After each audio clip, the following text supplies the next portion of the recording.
성탄, 예수 그리스도께서 이 땅에 오신 것은 우연히 오신 것이 아니라 약속을 따라 오셨다라고 우리는 믿습니다. 그래서 구약, 신약을 믿는 것이죠. 하나님께서 약속을 주시고 태어나기 전부터 예수님의 탄생을 예언하셨죠. 그런데 그 예언 중에서 가장 훌륭한 예언자 한 분이 오늘 본문의 이사야입니다.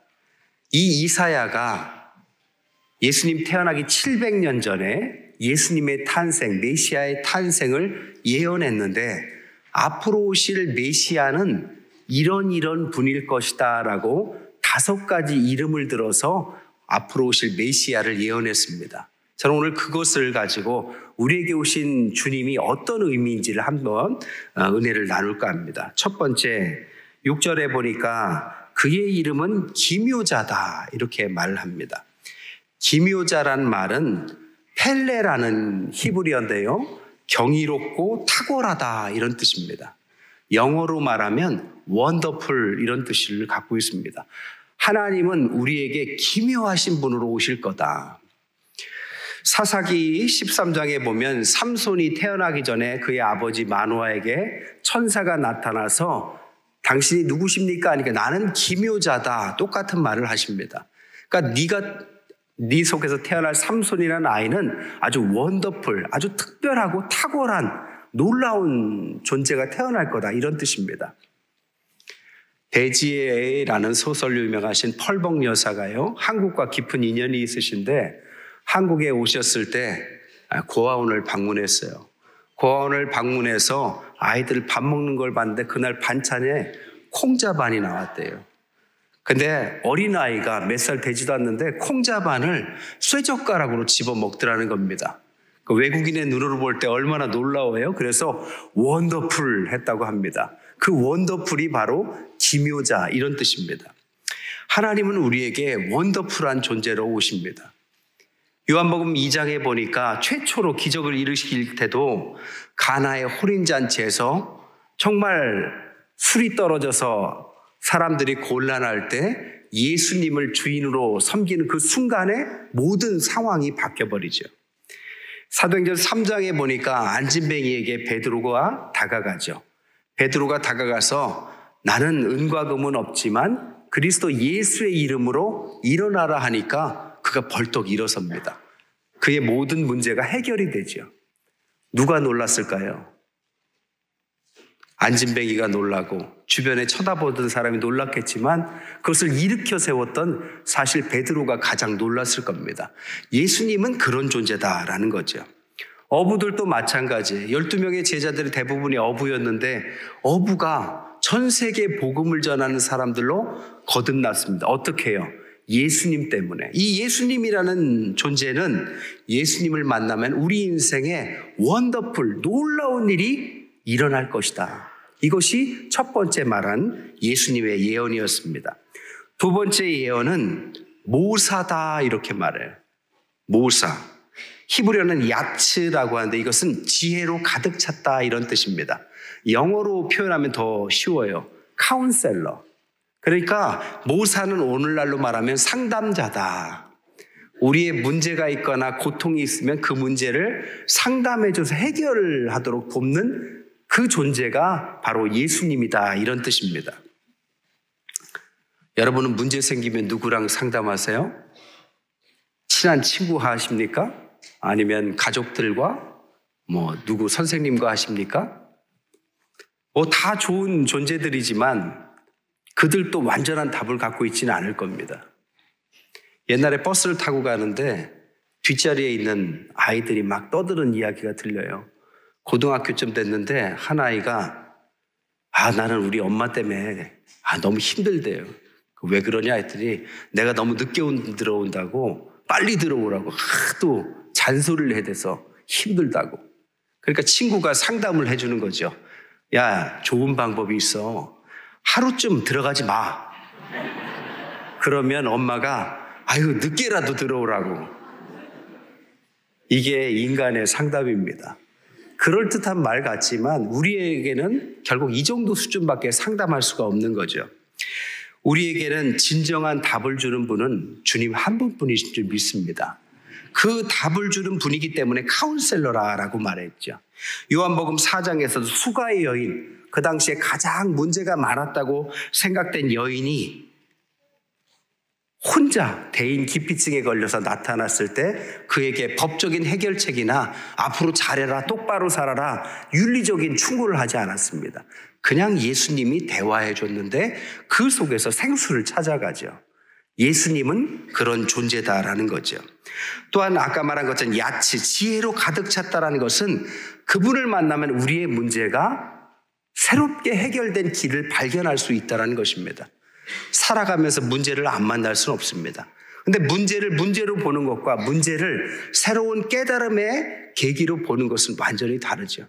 주님을 만난 사람들의 특징이 뭐냐? 항상 문제를 주님을 통해서 새로운 세상을 여는, 시야를 여는 그런 계기로 만든다는 것입니다. 왜? 주님에게는 지혜로 가득 차 있기 때문입니다. 그러니까 주님은 두 번째로 인생의 문제를 상담해서 갈 길을 알려주신 분이고, 예수님을 만나면 어려움을 극복할 새로운 지혜가 생기는 분, 이게 우리가 지금 믿고 있는 예수님의 존재 두 번째입니다. 세 번째는 뭐냐?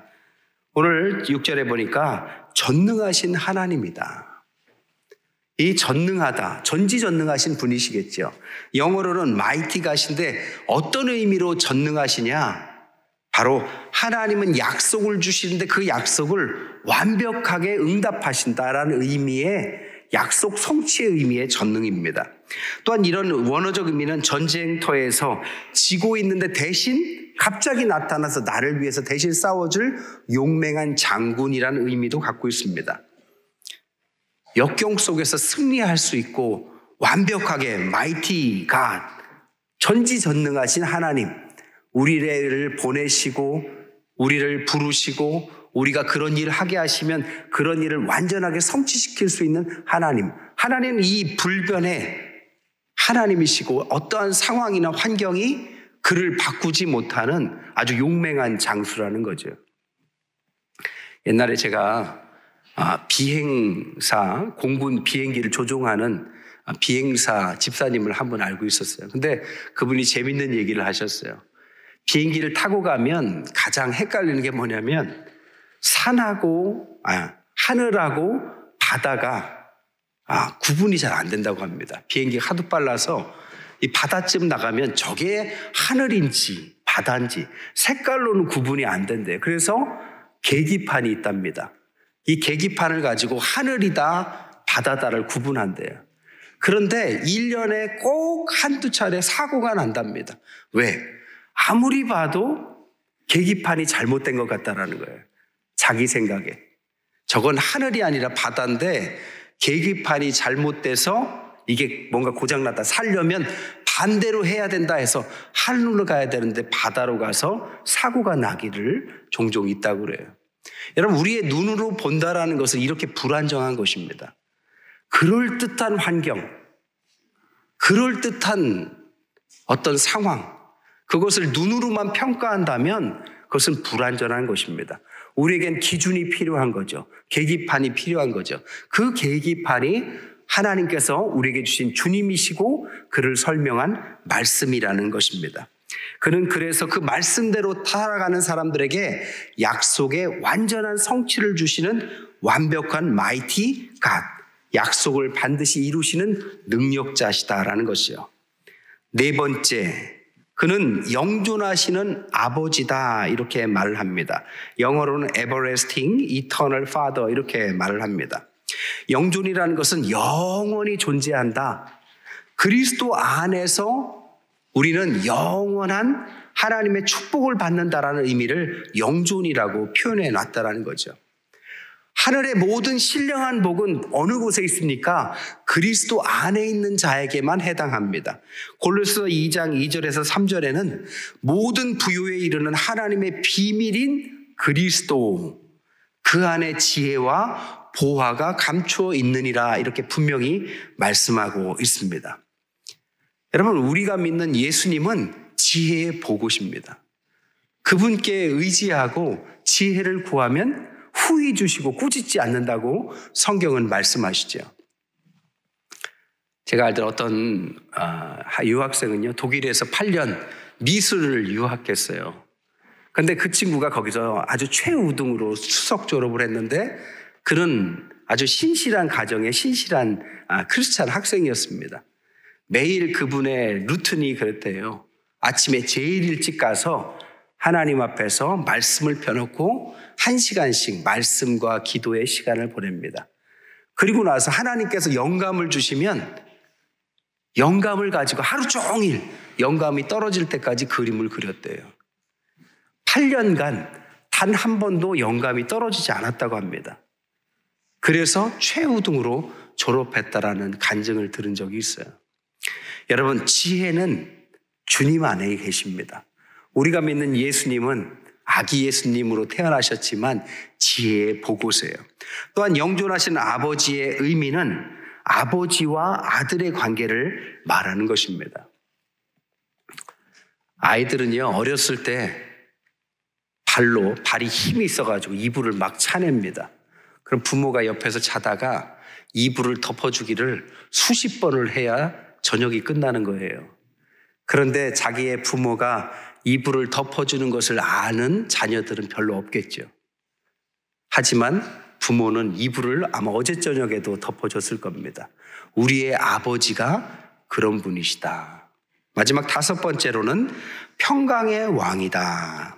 근데 영어로는 표현이 재밌습니다.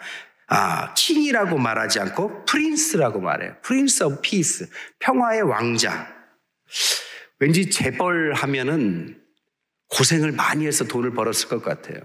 그런데 재벌집 아들 하면 그냥 아버지 덕으로 잘 사는 사람 같습니다. 그런 의미예요. 평화의 왕이 아니라 왕자다. 이것은 평강을 누린다는 의미를 말하고 있습니다. 그리스도 안에서는 평강이 있습니다. 그런데 이것은 아무 일도 일어나지 않았기 때문에 있는 세상의 평강이 아니라 성경에 보니까 항상 어려움 속에서도 마음의 중심을 잃지 않는 평강으로 표현되어 있더라는 거죠. 시편 4편에 보니까 다윗은 도망치면서도 시편 23편도 쓰고, 그리고 스데반은 죽어가면서도 흔들림 없이 하나님을 쳐다보면서 순교를 당합니다. 그 평강은 인간이 만들어낼 수 있는 평강이 아닌 거죠. 그래서 그것은 오신 주님, 우리에게 오늘 이 성탄에 오신 프린스 오브 피스, 평강의 왕으로 오신 예수님만이 줄 수 있는 평강이라는 것입니다. 말씀을 정리할까요? 5가지 예언된 주님이 오늘 이날 우리에게 오셨습니다. 이태리 예배당에는 이런 그림이 있대요. 아브라함부터 믿음의 위인들을 쫙 그림으로 잘 그려놨는데 가만히 보면 시선이 반대편 벽을 다 향하고 있다고 합니다. 누가 그려져 있을까요? 예수님이 그려져 있으면서 그 밑에 히브리서 12장 1절에서 2절, 이러므로 우리에게 구름같이 둘러싼 허다한 증인들이 있으니 모든 무거운 것과 얽매이기 쉬운 죄를 벗어버리고 인내로써 우리 앞에 당한 경주를 하며 믿음의 주요 또 온전케 하시는 이인 예수를 바라보자. 우리에게 오신 주님은 보통 분이 아닙니다. 보통 분이 아니신 이 5가지 예언을 갖고 오신 주님, 그리고 그 예언은 오늘 7절 마지막에 만군의 여호와의 열심히 이것을 이루시고 있다. 오늘 그분에 관한 찬양을 오늘 연합 찬양대가 할 것입니다. 아마 주님을 바라보시면서 준비하셨을 것이고, 오늘도 이 찬양을 들으면서 그분의 일생을 한번 그려가면서 그분의 귀한 찬양 가운데 은혜 나누시는 저와 여러분 되시기를 주님의 이름으로 간절히 축원드립니다.